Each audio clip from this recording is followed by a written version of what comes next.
Now, for example, in business undertakings, terms and division department and sections in government, these are called branch department. Okay, and sections. In military regiment, it is called battalion, groups, and companies. So every organization have a departmentation. Okay, every organization have a group activities, but they name different. They name them different way.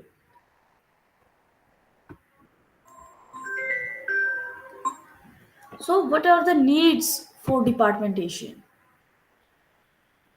The first need is departmentation permits an organization to take advantage of specialization. Because when we do departmentation, suppose we are doing functioning departmentation, means everything's related to the production are shifting to the production department. Everything related to the market or finance are being directed to the finance sector. Just hold a second.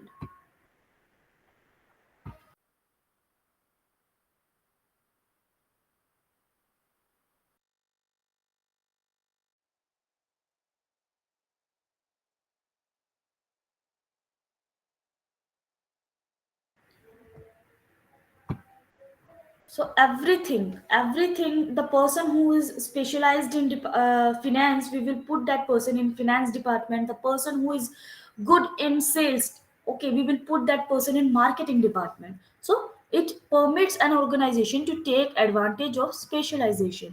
Departmentation enables each person to know the role he is expected to play in the total activities of a company.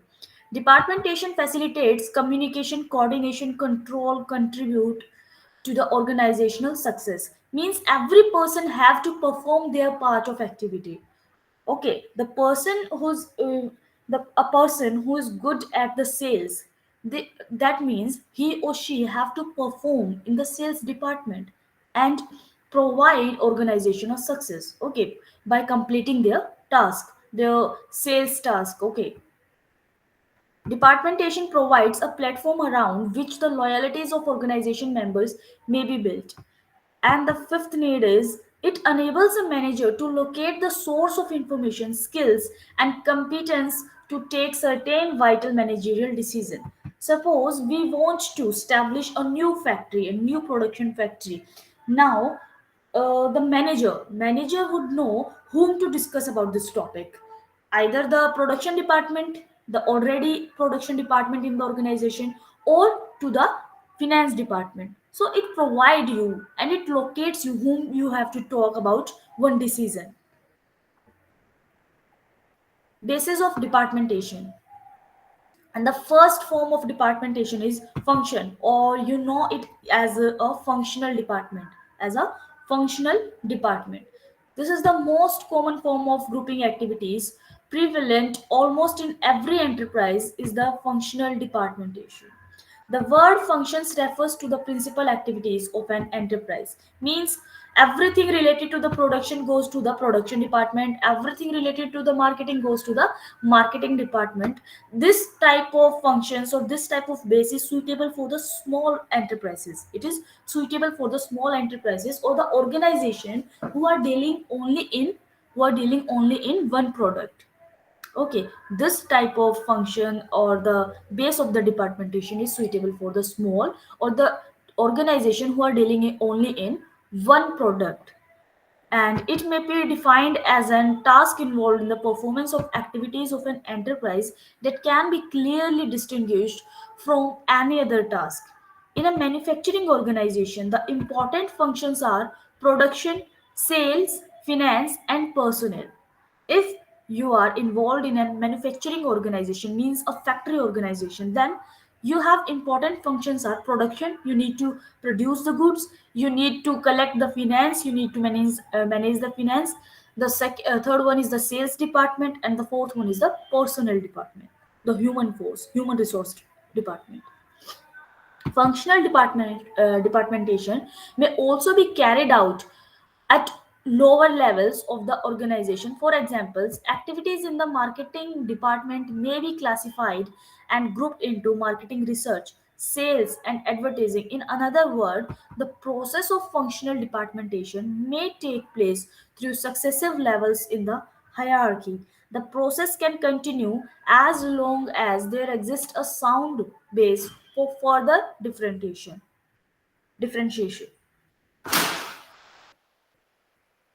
Now it shows a chart of the functional organization or the functional departmental organization. Here we have a general president or a general manager, and further it is further divided with production manager, means the production department, marketing department, and finance department. This is a diagrammatic presentation. Now coming to the advantages of functional department. The first advantage is it is most logical and natural form of departmentation, because we are grouping the activities related to each other in one department here.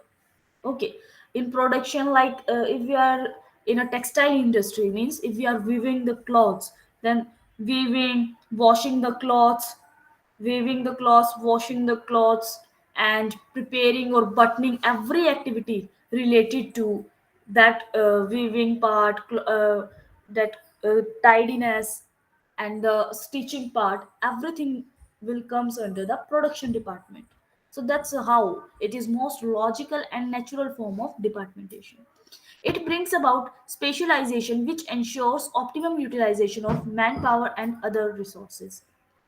It lays emphasis on each and every activity. Every department make its contribution to the organization objective. It facilitates delegation of authority and thus reduces the burden of the chief executive. The chief executive. Now suppose here above the president or the general manager, here is the CEO, chief executive, and he or she will delegate his authority to the general manager, and further general manager will delegate his or her authorities to the production manager, marketing manager, and the finance manager accordingly and according to their needs. Specialists can be employed to perform various activities requiring specialized knowledge. Means if you need an accountant in your firm, or if there is an accountant in your firm, then he will straight go to the finance department. So that's how specialists can be employed for a specific department. Disadvantages of this functional departmentation. There is too much emphasis on specialization, which hampers the broadening of outlook of various people. This might also discourage the organization. They may think that they are insignificant part of the total organization. There may be conflicts between different departments, means there could be conflicts between production and finance department. Finance department may no land the money to the production department on time, so there may be the conflicts. There may be difficulties in coordination and control of the activities of different departments.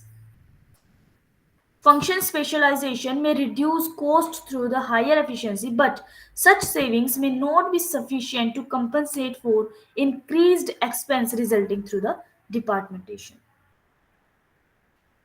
Is this functional departmentation clear to you guys?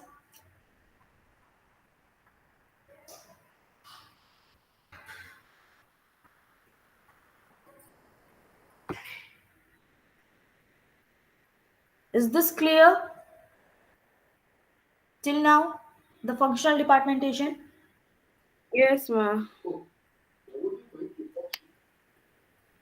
Okay, let's move to the production departmentation or the product departmentation. As the name says, in this kind of departmentation, we have every separate department for each product. Suppose if an organization is dealing in two or three products, okay, they are dealing in two or three products. So this type of organization will follow the product departmentation, means they have the separate department for each product. They will have separate departments for each of their products. Here, understand it with the help of this diagram. We have board of directors. Then, under the board of directors, we have a managing director. Okay, we have a managing director. And managing director is operating finance, operation, marketing, and personnel department of the organization, or the general finance, operation, marketing, or personnel department. Now it will further divided in the plastic division, metals divisions, and chemical divisions. It says this organization is dealing in plastic products, metal products, or the chemical products. So this one is the plastic department, this one is the department, and this one is the chemical department. And each of the division have their separate production, marketing, research, accounting, and personnel. Metal division also have the production, marketing, research, accounting, and personnel. Chemical division also have the production, marketing, research, accounting, and personnel department. This is how a product departments work. Let's read production departmentation. Departments are created on the basis of products. Each department is known as a division. Product departmentation is useful when the product expansion and diversification and the engineering, manufacturing, and marketing characteristics of the product are primary concern.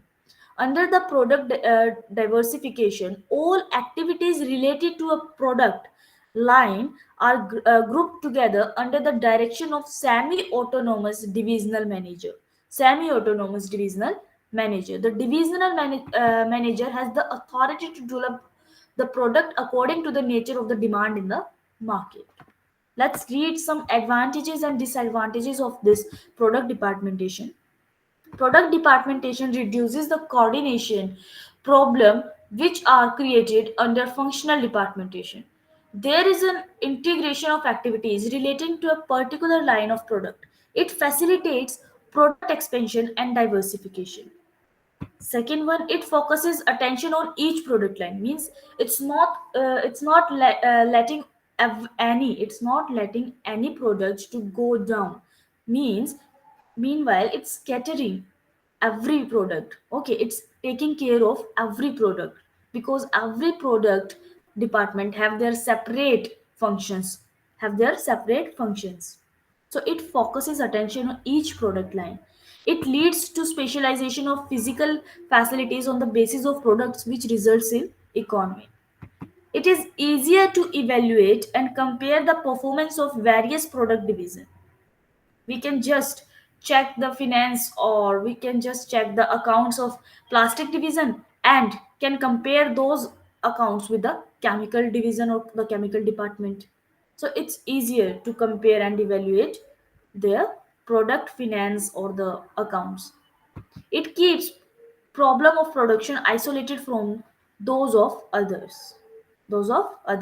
If there is problem in production of metal division, if there is problem in the production of metal division or the metal department, then there won't be any problem in plastic and chemical department. That's what this point is trying to say. Some disadvantages, demerits of this are there is duplication of physical facilities and many functions. Advantages of centralization of certain activities like accounting, financing, marketing, etc. cannot be achieved. There may be underutilization of plant capacity if the demand of the product is not sufficient. It may be difficult for a company to adapt itself to certain changes in demand technology. Territory department. Territory department. As the name says, territory means a nation or the boundaries of a nation. So, department by territory take place when a company is organized into a number of divisions located in different areas or different nations. It is also known as geographical departmentation. It is also known as geographical departmentation. Territorial departmentation is especially useful for banks, insurance companies, transport companies, and etc. Banks, for example, we have some banks like SBI, Punjab National Bank. These banks have their branches all over the India. These banks have their branches all over the India. So we have a head office of these banks, and we have different branches. We have different branches in different areas. So this kind of branching is known as the graphical or geographical departmentation. Here is the example of LIC, Life Insurance Corporation.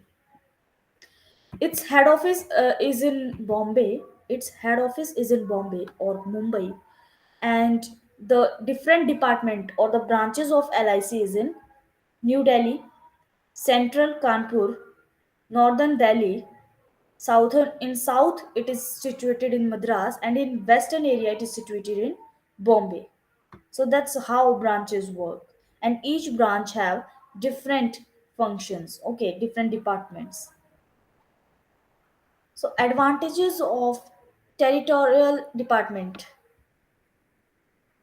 It helps in achieving benefits of local operation. Thus, local managers are the most conversant with their needs and those of their customers, because their customers from the local area, and we have we have the staff from the local area too. So this is the advantages for the branches. A marketing division can meet local demands more effectively. There is a better coordination of activities in locality through the setting of a regional division. It facilitates the expansion of business in various regions. It is beneficial from the point of view of country's economic development. Disadvantages of this departmentation: there is a duplication of the physical facilities. It leads to the uneconomical operations. There may be problem of integration between various regional offices. There may be lack of lack of communication between southern and the northern branch. Okay, the southern and the northern branch. So there may be some problem in integration. There may be lack in talented personnel to take charge of the regional departments. There will also be problem in providing centralized service to various departments which are located in different or difficult regions. Different or difficult regions. Customers. Customer departmentation. Under this basis of departmentation, separate departments are created to serve the needs of particular customers. To serve the need of particular customers means a organization can have customers like wholesalers. Okay, wholesalers are the customer of the big organization. Direct retailers and the exporters. These could be the customers of big organization. Now they have the different departments according to their customers too. Such an organization helps manager to satisfy the customer's requirement more conveniently and successful. A marketing organization may group its activities according to the classes of customers served by it, depending on their volume of demand, languages, and liking. Here is an example. A departmental store may have children department, ladies department, gents department. Okay, each catering to various requirements to different classes of the customers. Another organization may organize its marketing activities into wholesaler, retailer, or the exporter. So that's how customer departmentations work. And its merit is an organization can consider the need of baffling variety of customers. Such organization can concentrate on clearly identified and potential customers. It is easier to develop rapport with attractive and resourceful customers. It is highly useful in customer oriented organization. It is highly useful in customer oriented organization means their needs are focused on, or their motive is to satisfy their customer needs. They are directly connected with their customers, and their first motive is to satisfy their customers need. Disadvantages of this kind of department: it is almost impossible to consider all the customer their interest, habits and customs. Because if your customer is wholesaler but your final customer will be the general public, you won't be in connect with that general public. Departmentation by customer leaves coordination problem between sales personnel and the production people. Organization may discriminate between rich and poor customers, means the income disparity.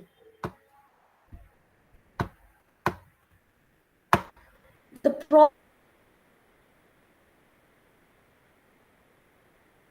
process or equipment. The process or equipment.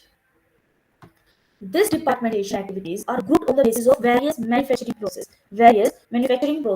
As in the functional department, we had one production department separately. We have one production or the manufacturing department separately. But this process departmentation is the part of manufacturing process. It's a part of manufacturing process. In this process, similar type of labor and equipment are brought together. A manufacturing enterprise may departmentalize in activities on the basis of production process of equipment involved. Here is an example. Here is an example. We have a general manager here, and this general manager is of textile industry. Okay, these are involved in textile industry, means clothing industry. Now we have separated or created process departmentation under the production departmentation. That is, one department is of spinning, one department is related to the weaving, third department is relating to the calendaring, and the fourth department is related to the dyeing department. Okay, when they dye in the colors.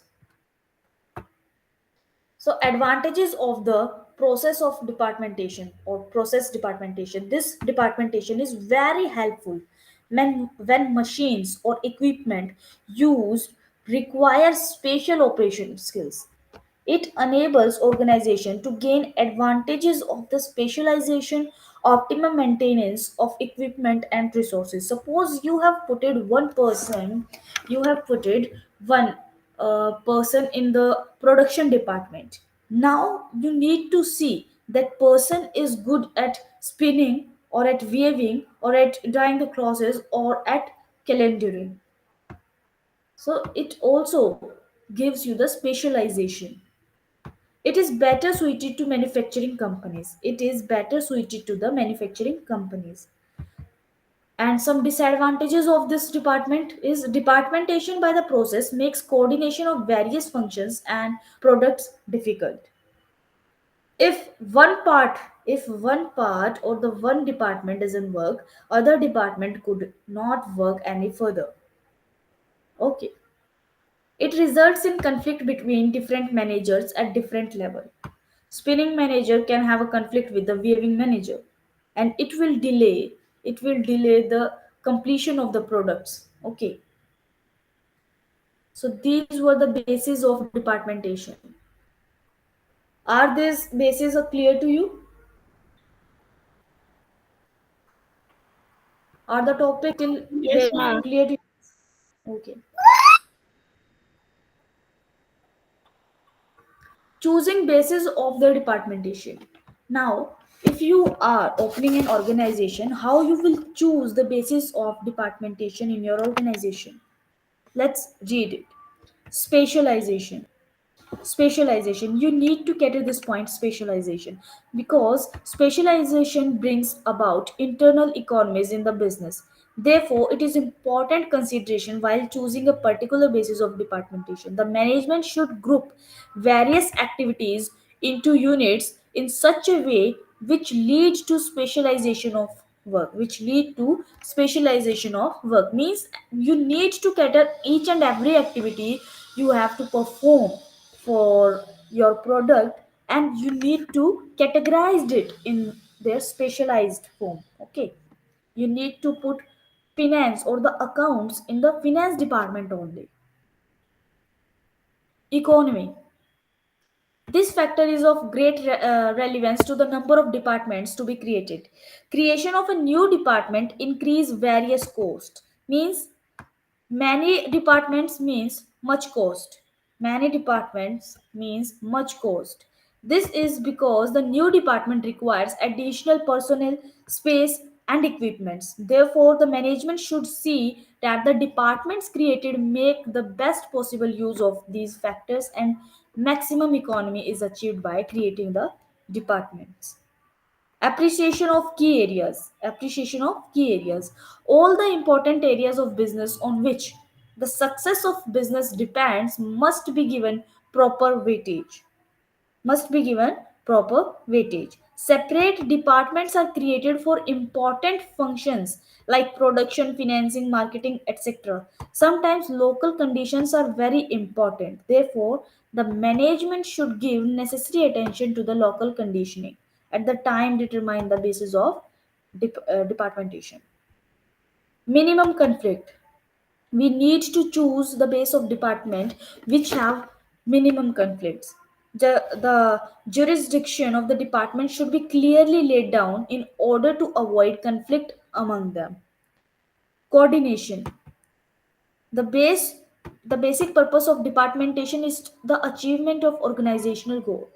Coordination in the operation of different departments is essential to achieve the organizational goal. Control.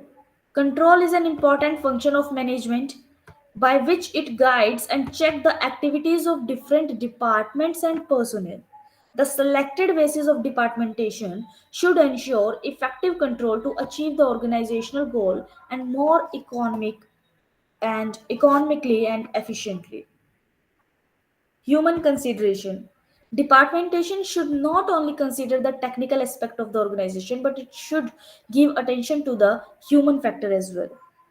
That means the existence of informal groups, cultural pattern, value system, etc., should be given due weightage at the time of grouping the personnel. So these are the points you need to cater while thinking about the basis of departmentation or choosing a basis of departmentation. What are the benefits a organization takes on the basis when they made departmentation? Okay, when they create separate departments. Specialization. The first one is specialization. The second one is administrative control. The second one is administrative control. Departmentation helps in effective managerial control because the standards of performance for each and every department can be laid down precisely. Means there won't be one general manager. Meanwhile, we have different personnel or different manager on different departments which will report to their superiors, and from departmentation it will gives full control of the organization to the board of directors or chief executives. Fixation of responsibility. Fixation of responsibility. By doing departmentation, okay, since organization work is divided into manageable units and authority and responsibility are precisely defined, it is easier to fix accountability of different managers. It is easier here to fix the accountability of different managers. Suppose we have set it a target to sell 10,000 units of our product in 1 month. So we have given a responsibility to the marketing department that they need to sell 10,000 units product in a month, and we need to give some authority to them as well. Authority and responsibility go hands by hands. Okay, they go hand by hand. If you are giving responsibility to a person, then you need to provide some level of authority to that person. And if you are giving any kind of authority to person, then you need to provide some level of responsibility to that person. So they both go hands by hand. Freedom or autonomy. The departments created through departmentation are semi autonomous units. Their heads are given sufficient degree of authority to run their department. Means production department or the production manager would be given sufficient amount of authority so that he or she can run the production department smoothly. So it gives the freedom and autonomy to the person. Development of managers. Departmentation help in development of managerial personnel by providing them opportunities to take independent decision and initiative. To take independent decision and initiative. These are some benefits of departmentation. Now, let's talk about the authority relationships. Authority relationships. Creation of an appropriate structure is indispensable for any organization. Organization structure represent the hierarchical arrangement of various positions in the enterprises. Now, in this thing, we will learn how an authority relationships between superior and subordinates is set by the HR department or by the board of directors. First one is the line organization authority. Second one is line and staff organization authority. And the third one is functional organization or authority. Coming to the line organization. Coming to the line organization. It represents a direct vertical relationship through which activity flows. It is also known as scalar or military organization. This line organization is also known as scalar or military organization. The line of authority flows from top to the bottom throughout the organization. As you can see in this diagram, the authorities flows from here to here, from here board of director to the workers. The quantum of the authority is highest at the top and reduces at each successive level down the hierarchy. Every person in organization is in the direct chain of command as shown below.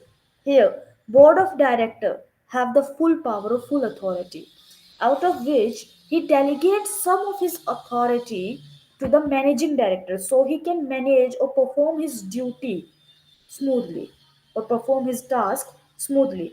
Same way, the managing director will delegate some level of his authority to the divisional manager of textile or the divisional manager of the chemical.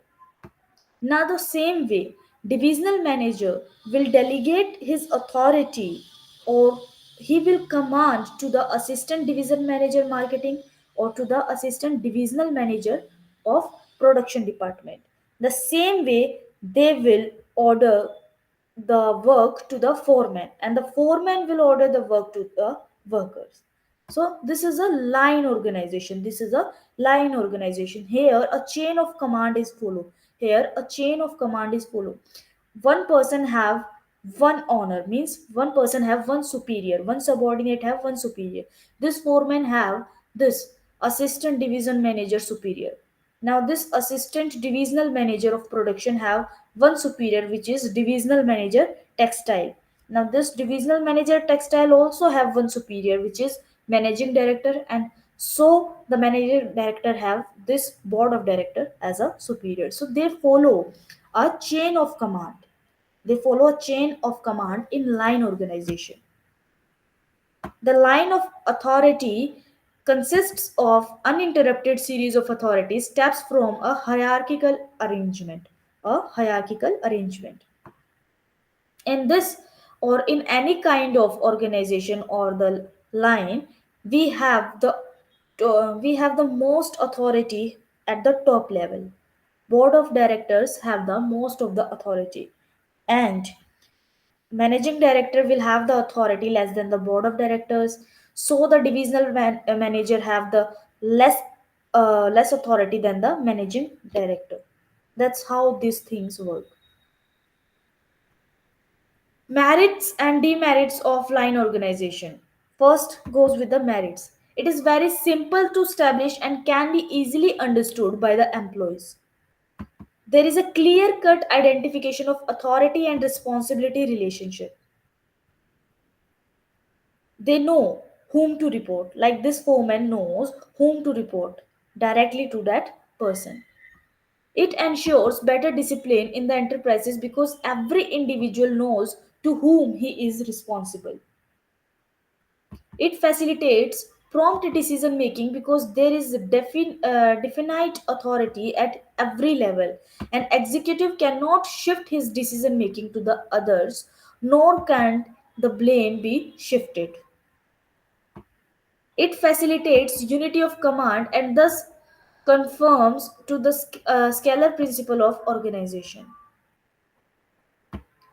Coming to the demerits of line organization, there is a concentration of authority at top level. There is a concentration of authority at top level because top level holds the utmost authority of the organization. If the top level executives are not capable persons, the enterprise will not be successful. The enterprise will not be successful. Suppose if this divisional manager of chemical is not a capable person, is not a capable manager, then this department will not work smoothly or it will not be successful. So every manager should have some leadership quality.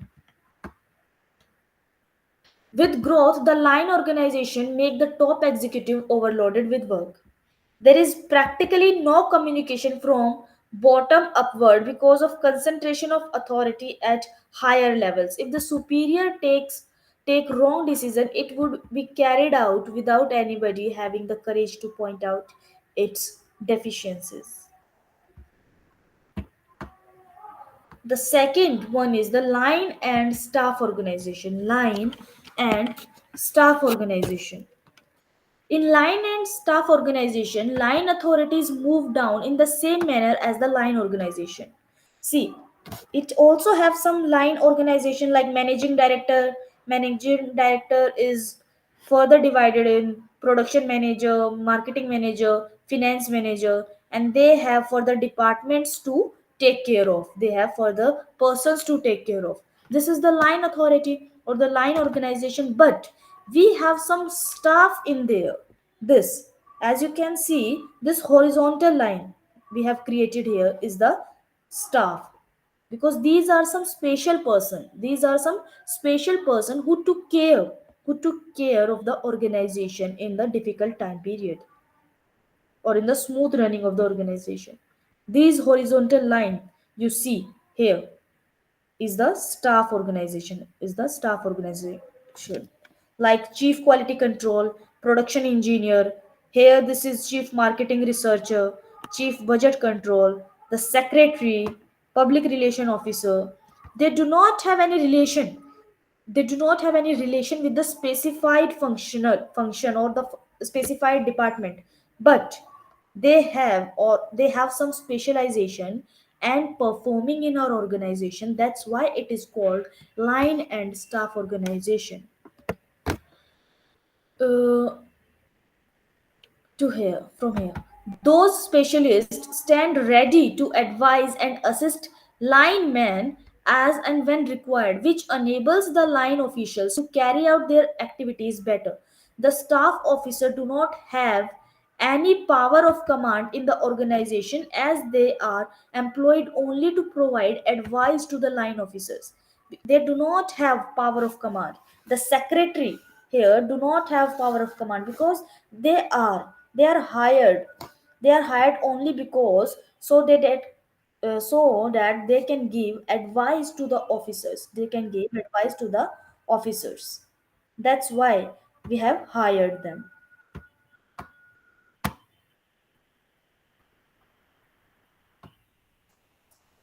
Some merits of line and staff organizations are: line managers get the benefit of specialized knowledge of staff specialist, because we have staff specialist here.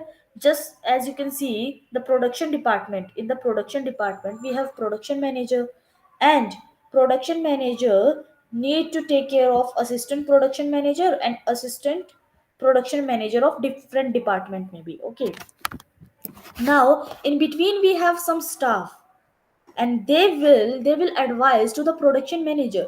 It is chief quality control, whatever product they are producing, This person will tell the quality, okay, and will advise how the production department can improve the quality of their product. And this one is the production engineer.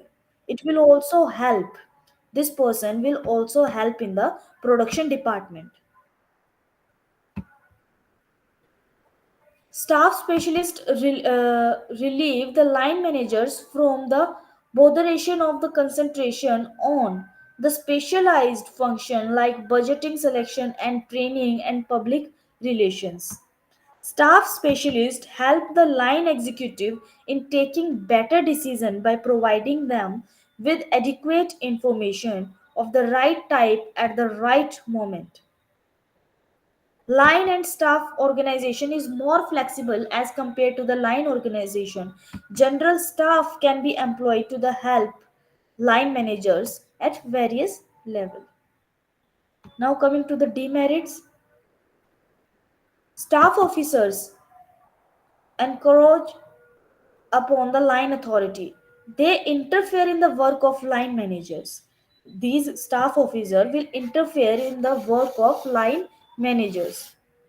Staff specialists may be professional and may not be well acquainted with the practical problems of the enterprises. Since staffmen are not directly accountable for any result, they are generally overzealous and recommends a course of action which is not practical. Staffmen have the tendency to take credit for the decision which proves successful and lay the blame on linemen uh, in case the decision do not prove successful. So these are some demerits of this organizational line and staff.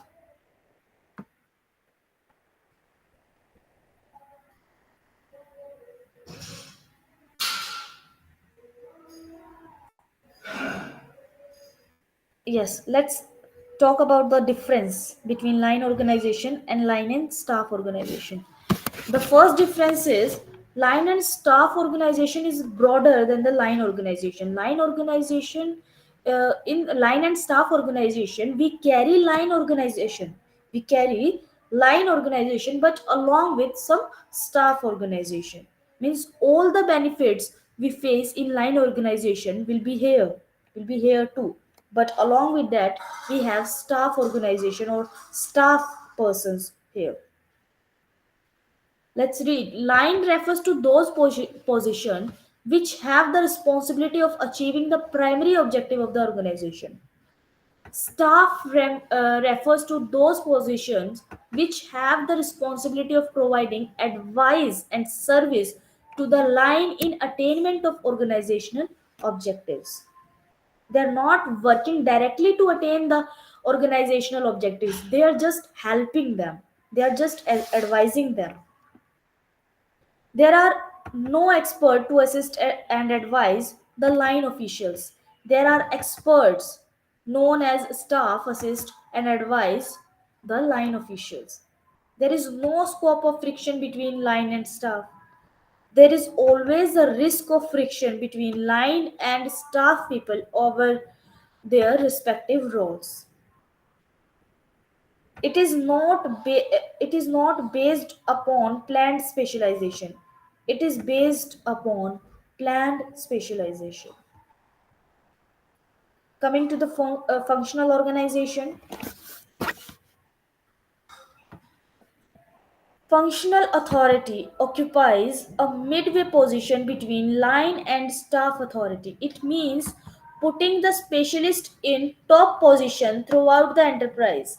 It confers upon the holder a limit power of command over the people of other departments concerning their functions. Functional authority remains confined to the functional guidance or different departments. Then let's understand this type of organization through this diagram. Here we have general manager. We have general manager in an organization. Now he have delegated his authority to the production department or to the production director, marketing director, finance director, and personnel director. But in this functional organization we have one different thing. They just don't give their directions, or they just don't order the manager one.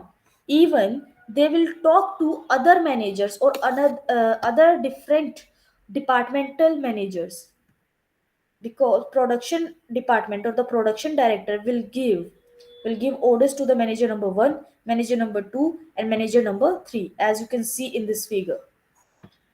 Again, the marketing director will provide orders to manager number 1, manager number 2, and manager plant 3. Finance director as well will contact with manager plant 1, manager plant 2, and the manager plant 3, as so the personnel director. This function have a biggest demerit because it doesn't follow the chain of command. As you can see here, the manager of plant 1, manager of plant 1 are listening or reporting to all the directors. Either it is production director, either it is marketing director, or finance, or the personnel director. Same goes with the manager plant number 2 or manager plant number 3. So, this is not a very good way of an organization. It was F.W. Taylor who evolved functional organization for planning and controlling manufacturing operations on the basis of specialization. But in the practice, functionalization is restricted to the top levels of the organization structure and is not carried down to the lower level of the organization. Some merits of this function: specialization. Functional organization helps in achieving the benefits of specialization of work. Every functional in charge is an expert in his area. These are the functional in charge. Like production director is expert in their department, marketing director is expert in their department, and finance directors are expert in their department.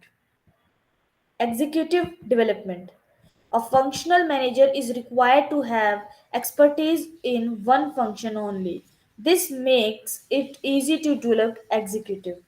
Reduction of workload. It reduces the workload of other, other directors. Functional organization reduces the burden on the top executives. There is a point supervision in the organization. Every functional in charge looks after his functional area only.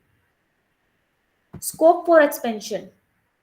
Functional organization offers a greater scope for expansion as compared to line organization. It doesn't face the problem of limited capabilities of a few line managers. Better control.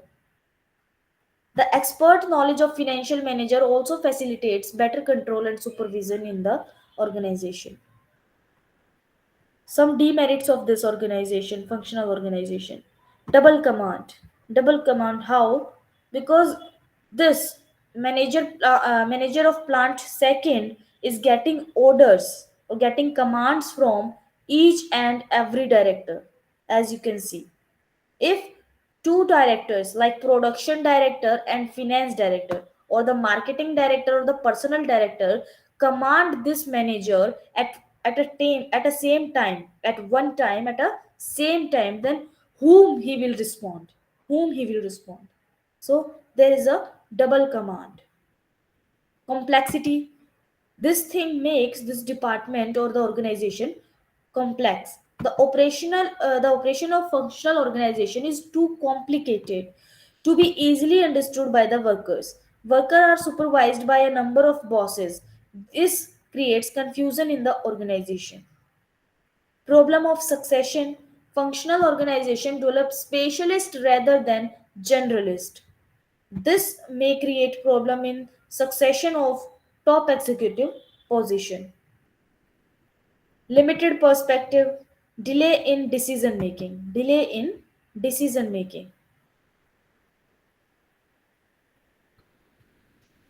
Difference between line organization and functional organization. Line managers are generalist. Functional managers are specialist in their respective area. There is a unity of command in line organization, means one subordinate have one superior, one employee have one boss. There is unity of command is not followed, means one employee have 3 to 5 bosses. There is a strict discipline, there is a loose discipline. It is suitable for small scale operations. Line organization is suitable for small scale operations, but functional organization is suitable for large scale operations where experts knowledge in certain field is must. So is this unit clear to you guys? These departments and different organizations,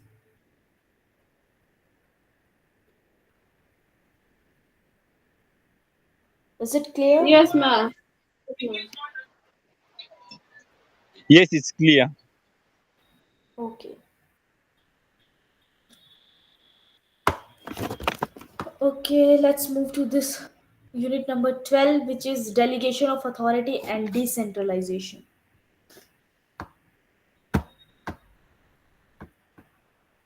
So, delegation. As you guys know, what is delegation? Delegation means to distribute. To distribute. In an organization, we delegate the authority. We delegate the authority means we pass on the authority to some extent to some people, or to our employees, to our employees. It goes from, or it flows from top level management to the lower level of management. In any organization, no individual can perform all duties and accomplish all tasks by himself. It is physically impossible for a single individual to look after the affair of a large business. His skill lies in his ability to get things done through others. As an organization grows in size, the manager's job increase beyond his personal capacity. His success lies in his ability to multiply himself by training his subordinates and sharing his authority and responsibility with them.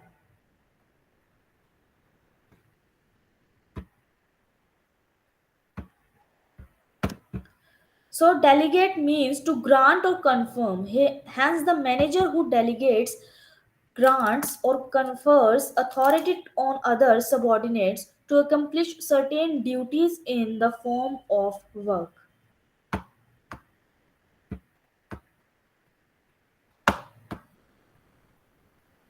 Just as no one person in the enterprise can do all the tasks necessary for accomplishment of goals, so it is impossible as an enterprise grows for one person to exercise all the authority for making decision. As you know that there is a limit to the numbers of person managers can effectively supervise and for whom they can make decisions. Suppose we have a general manager. So a general manager can't be good at all things. He may good at production, but he may fail at finance. He may good at marketing, but he may fail at personnel. So we need to delegate some level of authority so that the person we are hiring can perform their duties smoothly or without any interruption. The process of delegation is as follows. The first one is the determination of result expected from a person in a position. Like a general manager is expecting a result from a personnel department or the personnel manager. The assignment of task to the person we have given. The delegation of authority for accomplishing these tasks, the holding of people responsible for the accomplishment of these tasks. So, this is how we delegate the authority. Elements of delegation. Elements of delegation. The first one is assignment of task or duties. Assignment of task or duties. It's the first step. The delegator means the superior or the supervisor assign duties to the delegate means the subordinate. While assigning the duties, the delegator must be clear in his mind as to what task should he assign to the subordinates. Thus, the work or task to be assigned is identified and clearly defined before it is assigned. For example, when a sales manager asks his subordinates to set up divisional sales office, he must explain clearly the objectives and the sales territory. Now, the second step is conferment of power of authority. Granting of authority is the second step in delegation. Authority may be defined as the power and rights granted to the person or to another to perform time the delegated work. Now, if we take the same example we have took here, then we can say when the sales manager asks his subordinate to set up a divisional office, he has to give him the right to procure and use necessary resources. It's not like he need to come to the general manager or to the superior or to the superior for each and everything. Okay, for signing a paper he needs to come to the superior or to its manager. So we need to give some level of authority to that person if we are giving some level of responsibility to someone or duty to someone. The third one is accountability. Once the duties are assigned and the authority is given to the subordinate, the delegator creates an obligation accountability to perform the task. The obligation to carry out the task and be a responsibility in terms of established and specified is known as accountability. These three things will go hands in hands. First one is assignment of task or duties, or we can just say it the responsibility. We are giving responsibility to our employees. In this section we are giving some level of responsibility or duty to our employees. In this level or in this step we are assigning some level of authority to them. We are we are giving some level of authority to those employees. And accountability, if they perform or if they fail to perform the given task, then they are accountable, they are answerable to us. To us means to the superior, to their bosses. So these three things will go hands by hand, okay, side by side.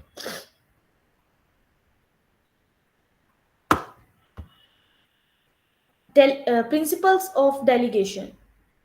The first one is principle of delegation by results. Principle of delegation by results. The purpose of delegation is to get work done through another more effectively or efficiently than it may be accomplished by the delegator himself in a given situation. So, it is therefore essential that the assignment of the task or duty and entrustment of the authority should be done keeping in view the result expected. What result we are expecting from that person or from that task? It should be considered before assigning duties or entrusting the authority to someone else. Principle of competence. The person selected as delegate should be competent for the task assigned to him. Principle of trust and confidence. Principle of trust and confidence. If you are delegating some level of authority and assigning a duty to some person, then you need to show some level of trust and confidence in that person. It is necessary that there is an atmosphere of trust and confidence in an organization as a whole, and that there is a feeling of trust between the delegator and delegatee. Principle of parity between authority and responsibility means you need to provide the same level of authority, the same level of authority as per the responsibility. Authority delegated should be adequate in relation to the responsibility.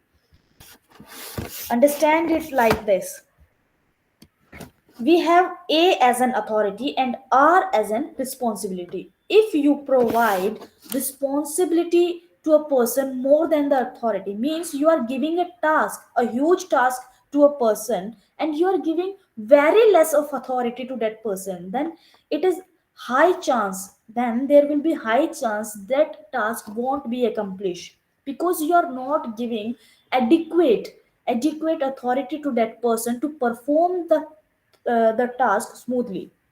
Understood? If you give high authority and give less duty, means you have assigned a less task or a short task to a person or an employee, and you're giving a high level of authority for that task to a person, then that means the task will not accomplish in an effective manner, because the person you are giving authority can can do misuse of that authority. So your authority and responsibility must be equal, must be adequate. The principle of unity of command means one employee, one boss. The principle of unity of command describes the authority and responsibility relationship. The principle stresses that each subordinate should have only one boss to whom he should be accountable to avoid confusion and conflicts. Principle of absolute responsibility. Principle of absolute responsibility. Responsibility is an obligation which can neither be delegated nor be temporarily shifted. No superior can escape the responsibility for the activities of his subordinates through delegation, because it is the superior who has delegated the authority and has assigned duties. Similarly, the responsibility of subordinates to his superior for performance of delegated duties is absolute and cannot be shifted. Those cannot be shifted. Principle of adequate communication. There should be a proper communication between proper or regular communication between the subordinate and superior. Between the subordinate and superior, there should be a free flow of information between superior and subordinate. This enables the subordinate to take decisions and interpret correctly the nature of the task to be completed with the nature and degree of authority vested in him. Principle of effective control. It's not like the manager have delegated some authority and responsibility to a employee and he or she doesn't take care of that task. Means they need to control it, okay, they need to oversee it timely. As the delegator delegates his authority but not the responsibility, he should ensure that the authority delegated is properly used. Principle of reward. If if the delegate complete their task in an effective or efficient way, then you need to give a reward to that person. Principle of receptiveness. Delegation needs, and it is also creates an understanding between the superior and subordinate. Decision making involves some discretion. This means that no two decisions or two person can exactly be the same. It is therefore necessary that the superior who delegates authority accommodates the idea of his subordinates. Now, after the principle, we have importance of delegation. We have importance of delegation. Delegation helps in effective work. Okay, effectively accomplishment of the work. Delegation is the process through which the interrelationship are created among individuals.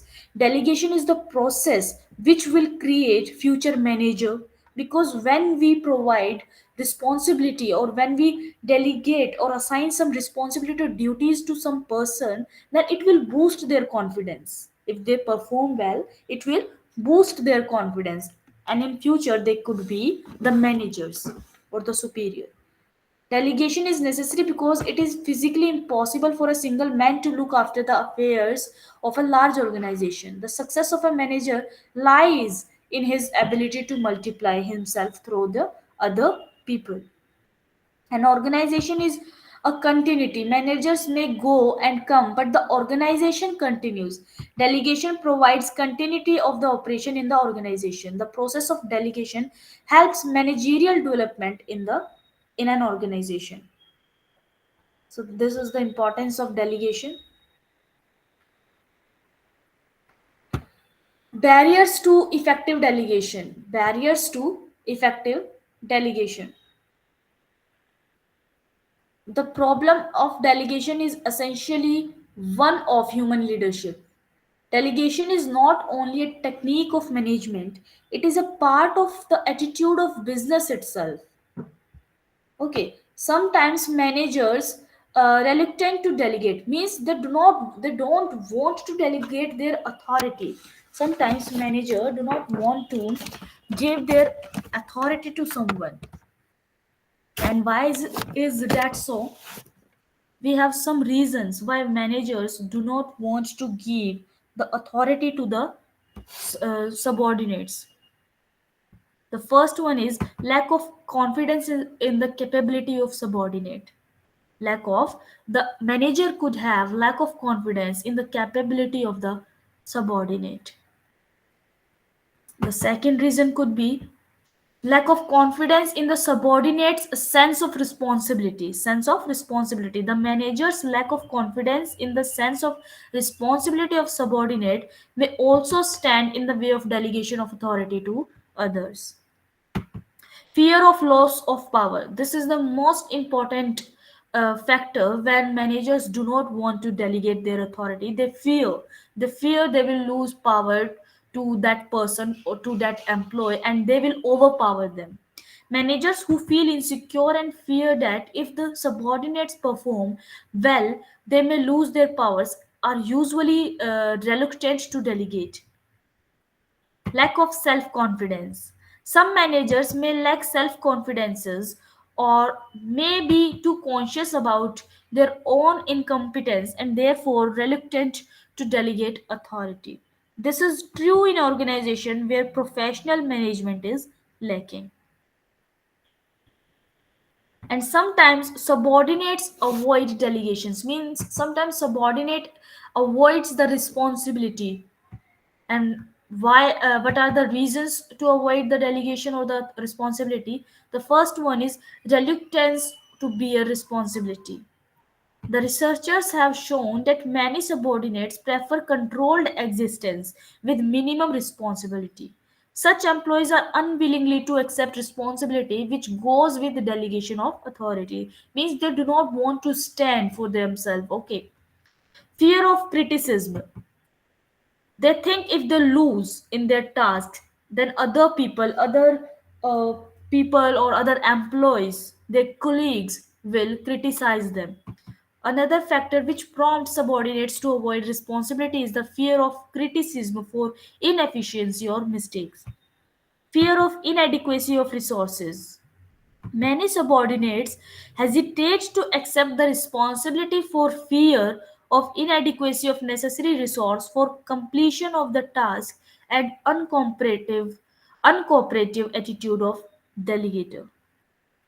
Lack of motivation. Lack of motivation. Some of the employees or some of the subordinates do not have any kind of motivation and they don't want to work more. They don't want to work more. They just want to accomplish their task, their daily task, and don't want to get on a higher position. Means of effective delegation. Means of effective delegation. Improvement in organizational climate and general management. The delegation improves the organizational climate and the general management policy. The organizational climate depends on several factors, the most important of which is general attitude of the key manager and the overall personnel policy of the organization. A forward looking or progressive organization believes in development of its people and as such throws open more and more opportunities for the younger manager to develop. Means they are providing the platform, They are providing the platform to the employees or the managers. Trust in subordinates. Trust in subordinate. If the key manager create an atmosphere of trust and repose their confidence in the subordinate will be motivated to take responsibility. Establish clear objectives. Whenever you are delegating the authority, then the duties must be clearly, or the objective must be clearly told to that person. Clarity of objective or the task. Define responsibility and authority means you need to tell them what's their duty is and what level of authority that person have to perform their duty. Motivate subordinates. It is the task of manager to motivate their subordinate and to motivate their employees so that they can perform their task smoothly. Improve communication. It's a sign of good manager if they are communicating or establishing a way of communicating between uh, him or their subordinates, him or his subordinates. Provide necessary training. Whenever a person or a manager delegating some task or assigning some task to the subordinate, then he or she should be trained to accept delegation and the manager should master the skills of the delegation. Establish adequate controls. Now the word decentralization. The word decentralization. Before going to the decentralization, first we need to understand the centralization. If I say in less words, the meaning of centralization is holding the power. The meaning of centralization is holding the power at the top level. Holding the power at the top level. And the opposite of centralization is decentralization. The opposite of centralization is decentralization, means to delegate the authority to the each and every level to the uh, to the extent it is required at the position. If we talk about a government, if we talk about a government could be centralized and government could be decentralized. Government could be centralized or government could be decentralized.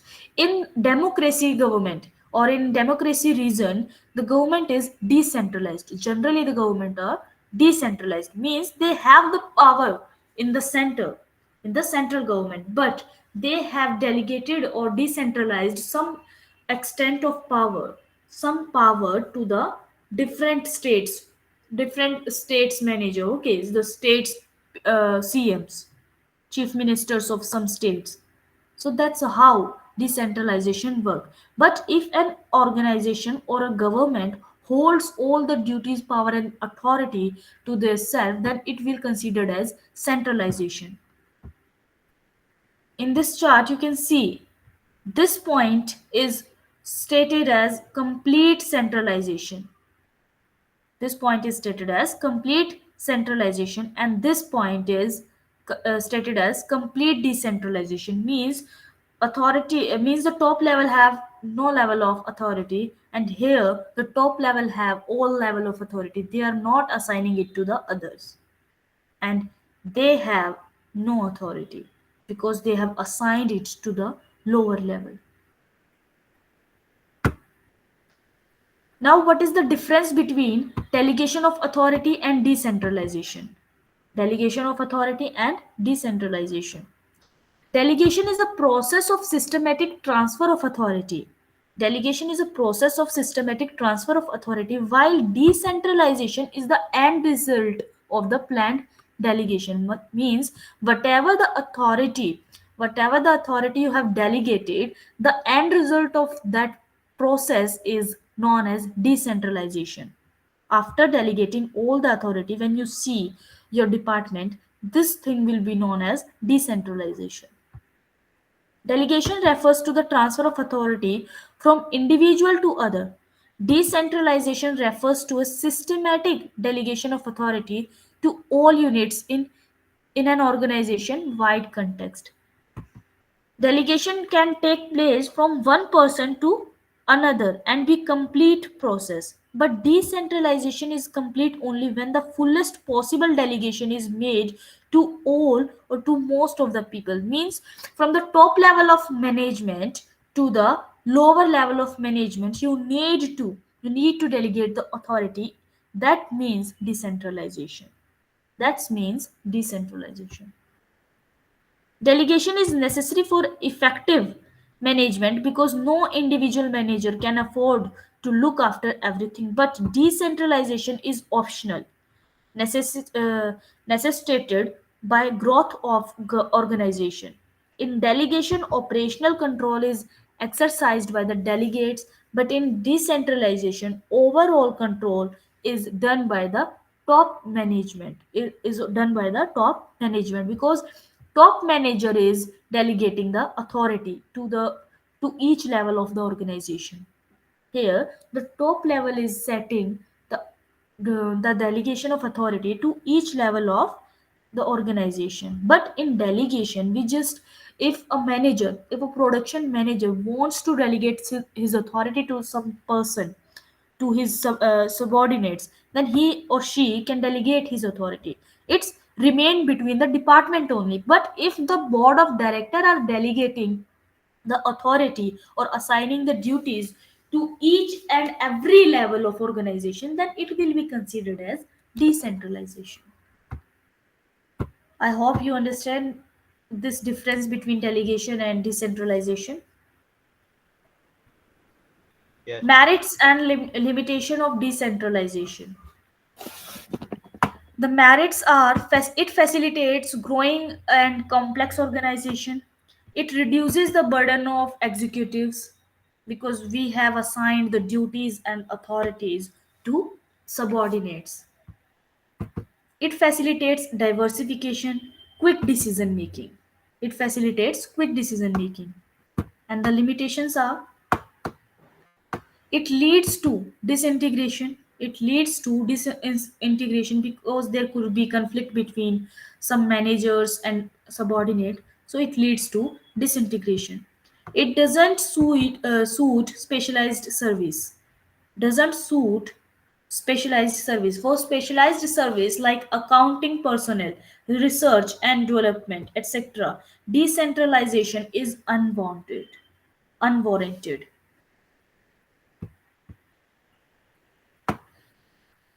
If you have hired a chartered accountant and assigned some duties, that chartered accountant can't delegate his authority to the others because only he or she knows his duties. Otherwise, other person don't have any professional certificate to perform those activities. So that's why it doesn't suit on specialized service. Conflicts. There could be conflicts between managers, subordinates, or performing the task.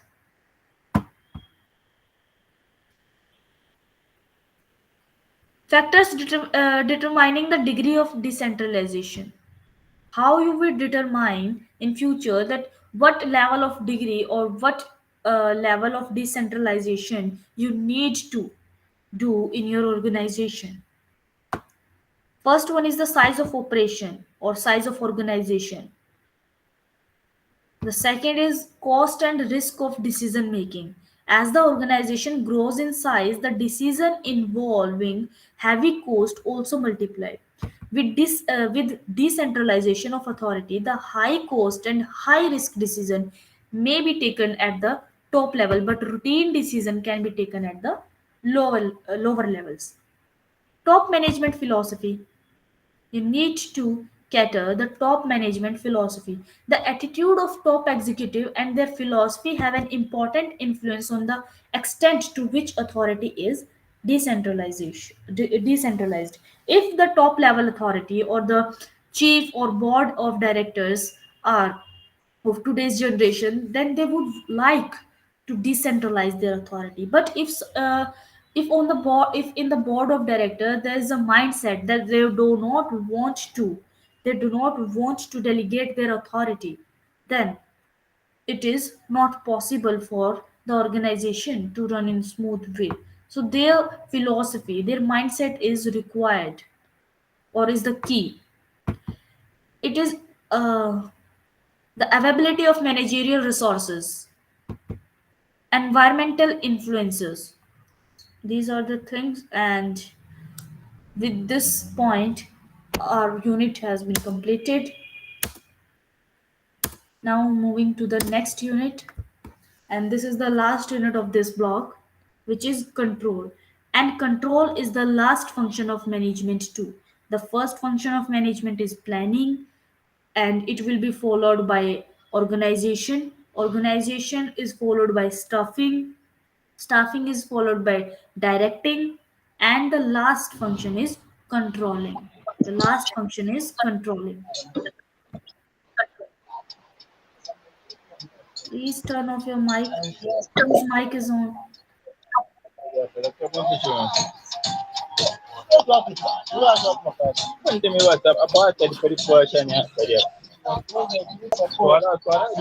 Please turn off your mic. Thank you. Yes, the control we were talking about.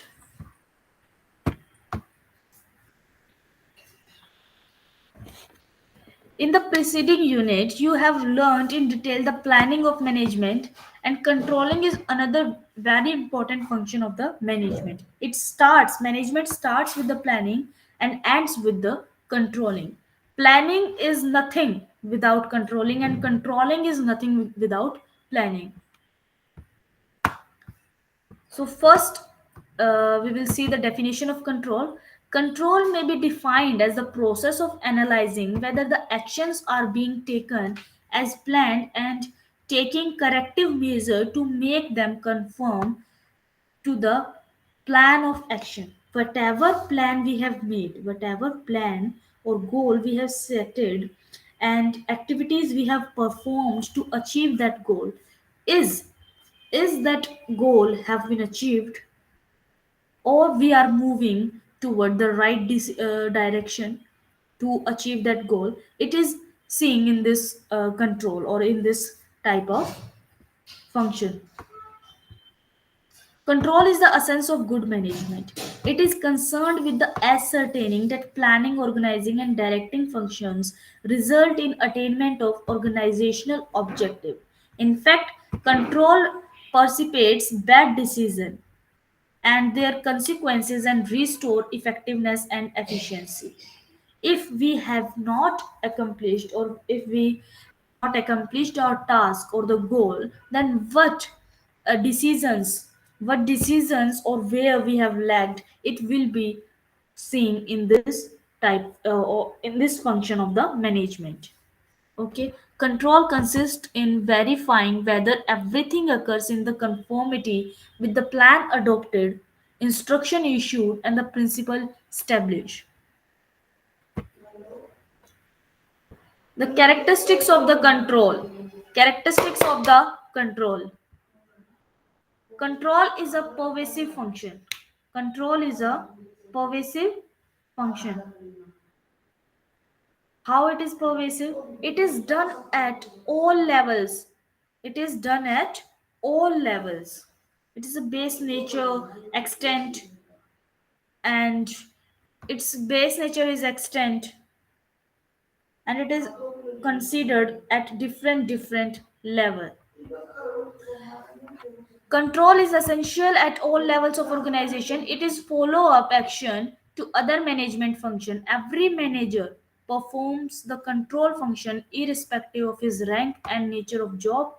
Control is essential counterpart of planning. It is control function which completes the management process. It completes the management process. Control is a continuous process.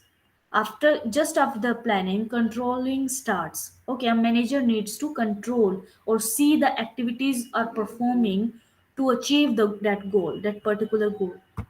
Control is an ongoing and dynamic function of management. It involves continuous review of performance and revision of standards of operation. As long as an organization exists, control continues to exist. It is amenable to change with the external environment. Therefore, it is highly flexible process.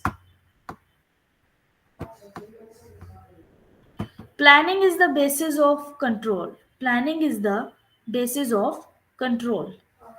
Control can be exercised only with the reference to and on the basis of plans. Effective control is not possible unless the management spells out clear objective of the organization.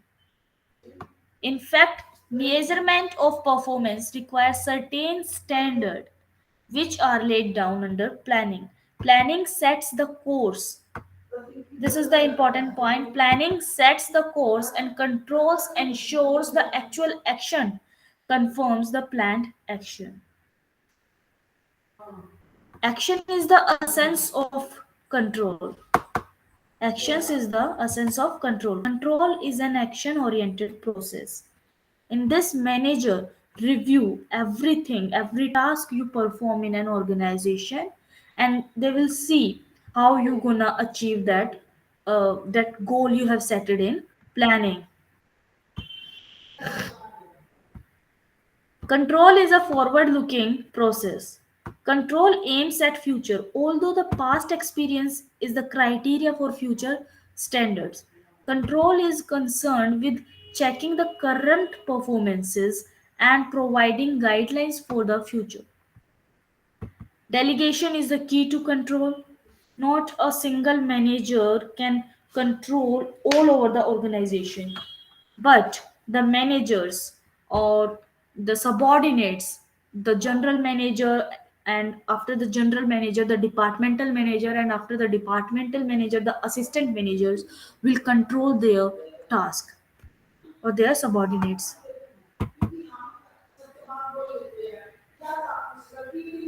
Control allows the organization to cope with uncertainty. Control helps in regulating the uncertain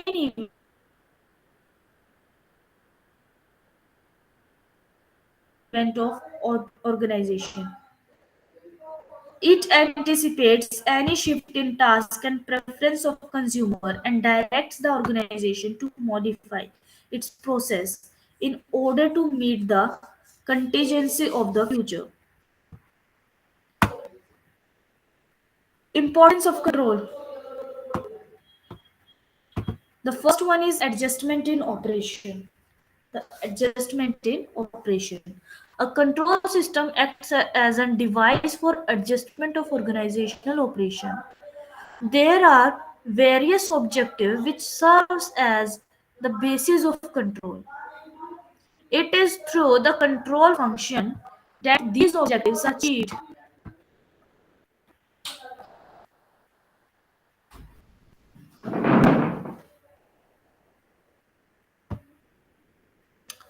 Yes, adjustment in operation.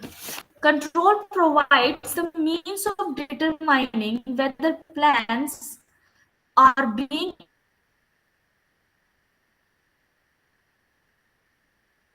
implemented and there is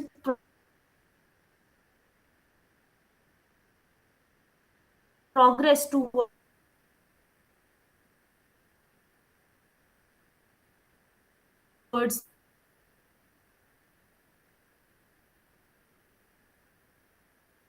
the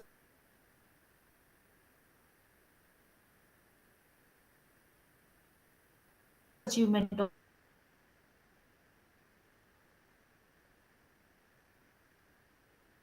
of objectives.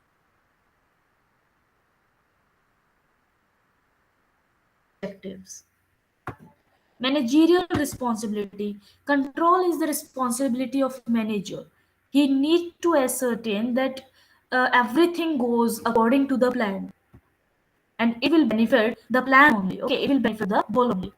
Psychological effect. Is controlling you. If no one is seeing what you are doing, then it will make you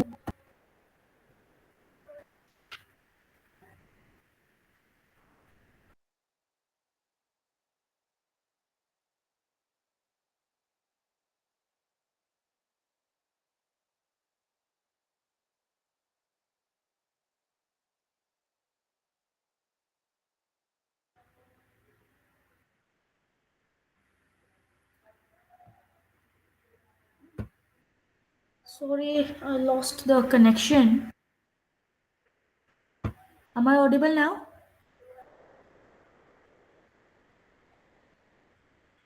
Hello, am I audible? Yes, ma'am.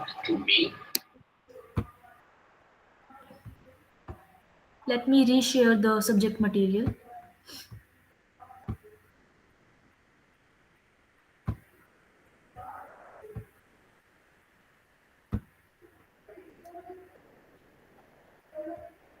Is the book visible?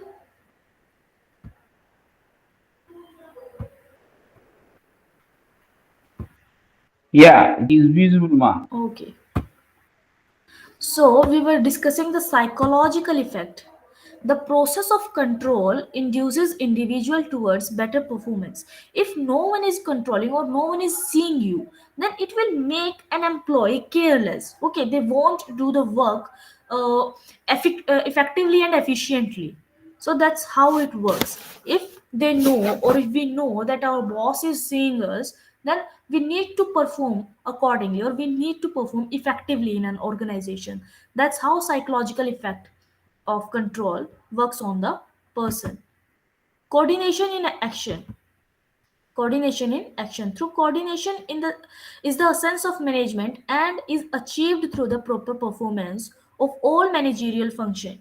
Control affects this aspect significantly. Control are designed in such a way that they focus not only on operating responsibility of manager but also his ultimate responsibility. So this forces a manager to coordinate the activities of his subordinates in such a way that each of them contributes positively towards the objectives. Organizational efficiency and effectiveness. If the control function is carried out properly, it results in organizational efficiency and effectiveness. By making manager responsible, motivating them for higher performance and achieving coordination in their performance, control ensures that the organization works efficiently. Stages in the control process. Stages in the control process. The first one is setting standards. The first one is setting standards. The total workload of business is broken down into departments, sections, and individuals. Each of them has specific objective and specific duty to perform for detailed operation. These objectives are set in physical terms, so such as quantities of product, units of service, labor hours, speed or volume of rejections. They may be expressed in monetary terms such as volume of sales, cost, capital expenditures or profit, or it may be expressed in any other verifiable qualitative term. These standards must be clear so that the checking of performance becomes possible. At the same time, it is essential that the responsibility should be identified with the definite individuals in the organization. Means we need to set the standards first. Which person or which employee needs to perform which task. Okay, the standard must be set for the whole organization, collectively or individually. Measurement of performance. Now, after setting the standards, we will measure the performance of individual, department, or the whole organization. The second step is to measure actual performance of various individual groups or units in the light of standards should management should not depend upon the guess the standards are being met. It should measure the performance and compare it with the standards. Quantitative measurement is done in those cases where standards have been set in numerical terms. If we have set a task for the production department to produce goods of 10,000 units in 1 month, then we will need to measure their performance if they have prepared 10,000 units of goods in 1 month, or which person have performed best in making the products, which person have performed best. We need to measure the performance in individual groups, departments, or the whole organization. That's what the second step says of us. Comparing performance with standards and ascertaining the causes of difference, if any. The responsibility of a manager doesn't end with measuring the performance. Deviation from the standard, if any, must be noted, and the causes of deviation ascertained. Now, after measurement, we will compare our performance. Now, we have set the rule or target to complete 10,000 units in a month. Now we will measure, we are saying that only 9,500 units are made in 1 month. Now we will compare the standards and the real performance. Here these are the 10,000 unit, and they actually have made only 9,500 units in a month. Now we will compare them, and we are 500 units short to our real target. We are 500 units short. Now we will adopt the corrective measure. We will find why we are lacking 500 units, why we are lacking creating the 500 units. And after after seeing after seeing the department we are lacking, we will adopt the corrective measure. We will try to rectify our mistakes in the fourth step, so that we can accomplish our task or our goals on in time, in effective or efficient way. The final step is in the control process consists of remedial actions, so that deviations may not occur again. The objectives of organization are achieved. Now in this step we will provide remedy. Okay, we will provide remedy to our problems.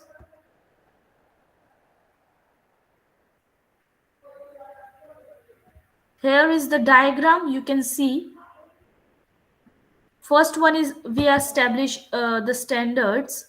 The second, we will measure the performance, the task we have performed as an organization. And the third, we will compare the standards we have set and the actual performance of the organization. And the fourth, we will take corrective measure.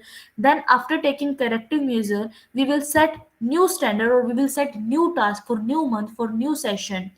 And the process will goes on and on. That's what the process of control as well.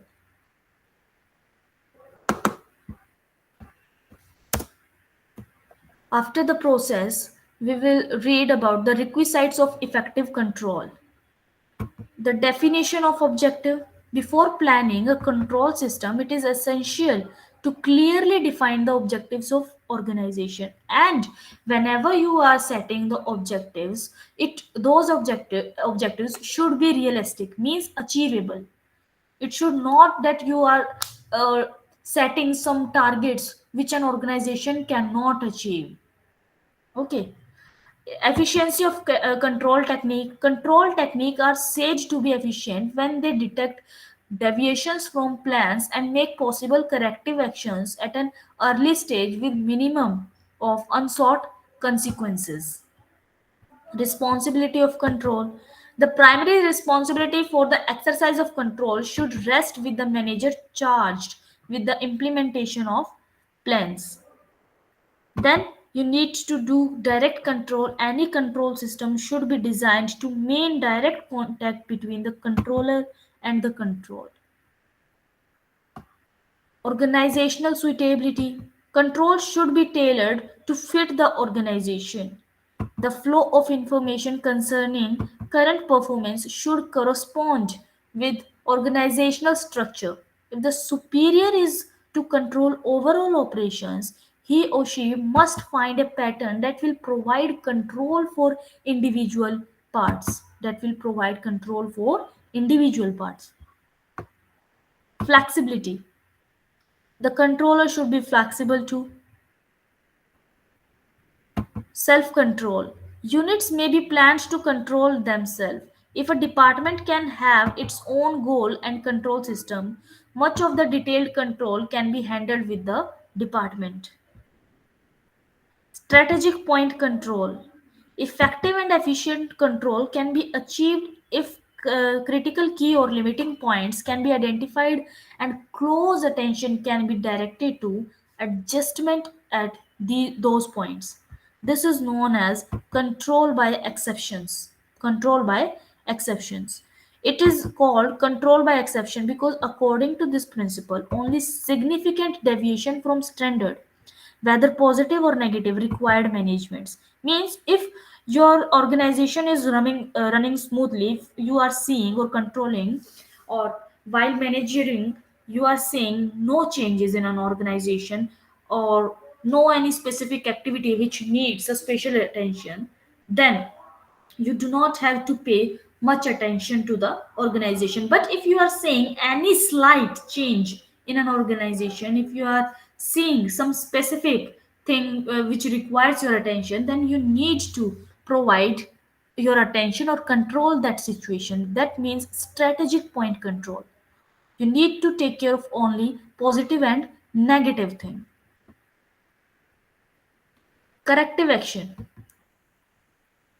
Merely pointing out deviation is not sufficient in a control system. Now you have find or pointed out a deviation, okay, which is not a regular activity in your organization.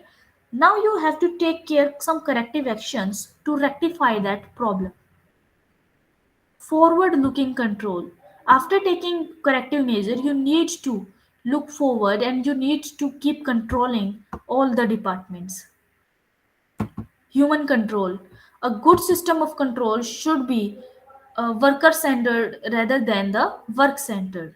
A good system of control should be worker centered rather than the work centered, as the control is exercised on the workers who do the work. Means you need to control the workers, you need to see your employees rather than their work.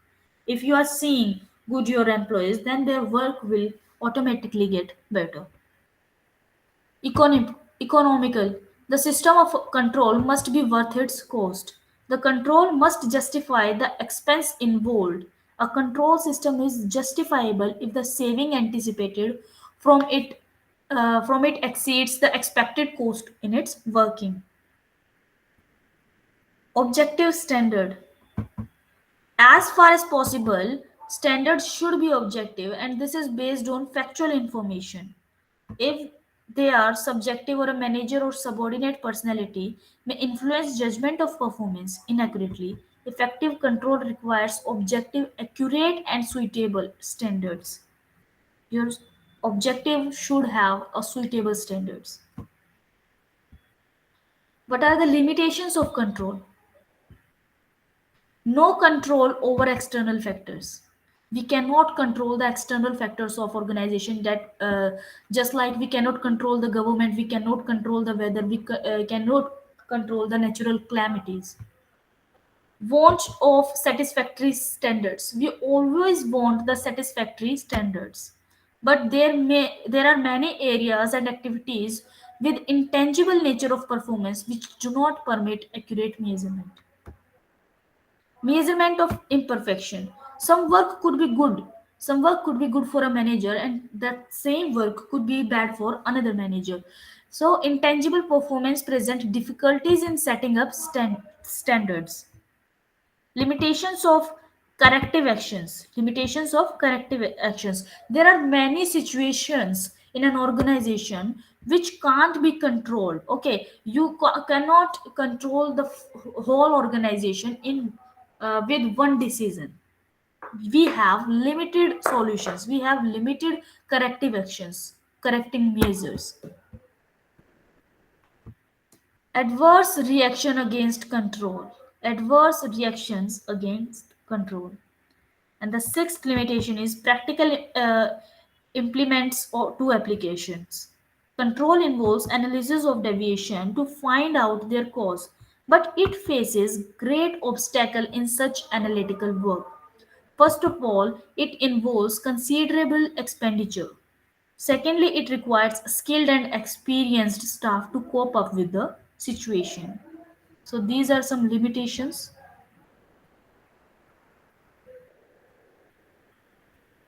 I think that's enough for today. Is it?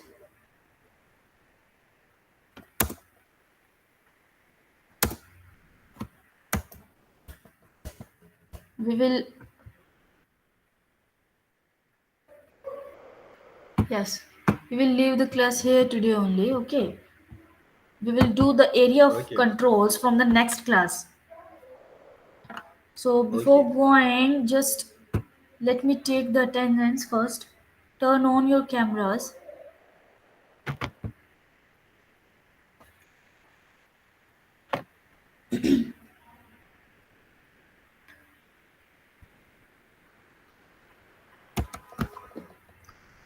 Wait. Wait for a minute.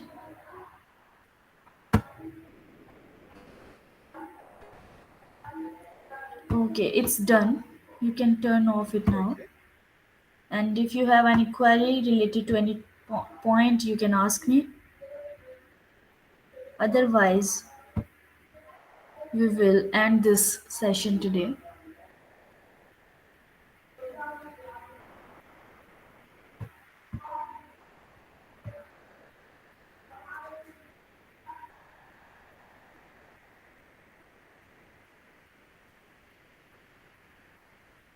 Okay, I don't think you have any query. So let's conclude this class. Bye. I'll see you in next class Okay, on ma. All right, Monday. ma. Bye bye. Thank you very much. Wishing you the best.